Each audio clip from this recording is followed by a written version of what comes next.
Continuing our sports history series, today's date is 1871, when the Rugby Union was formed.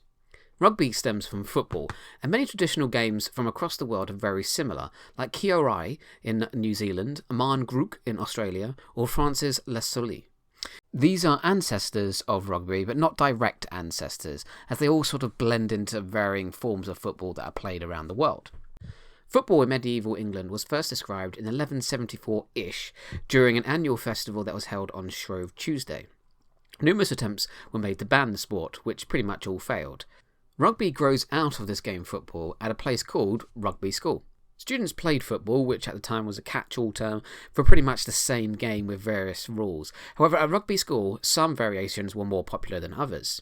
The legend goes that a man called Webb Ellis was the first to pick up the ball during a football game against a team called Bigside. At the time, football did not have any standardised rules, and there is evidence that the ball was handled in other places and other varieties of the game. However, handling the ball became a favourite at Rugby School. Richard Linden, a shoemaker, gets credit for inventing an oval ball for them, making handling it much easier. In 1845, students published the first set of rules for what was called football, not rugby at the time, but essentially you consider it a variation on the game. This was published by William Delafield Arnold, W. Shirley, and Frederick Hutchins. In 1863, however, an attempt to form a football association and standardise the rules for the games created a schism. Was football going to be mostly feet or mostly hands? That's the question. Rugby football, as it's known, took its own path. Through the 60s, more rugby teams formed, playing the variation of being able to handle the ball, and the first non-British rugby team was playing in Montevideo, Uruguay.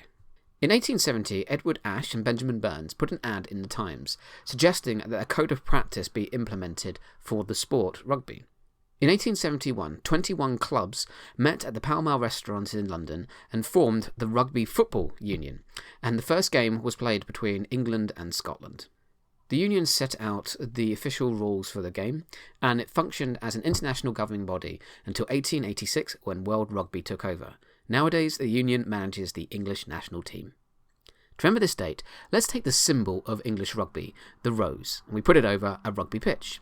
Over time, the petals start to fall off, and as they hit the ground of the pitch, they form the date 1871. 1871, the Rugby Union is formed, standardising rugby for the whole world. Thanks for watching.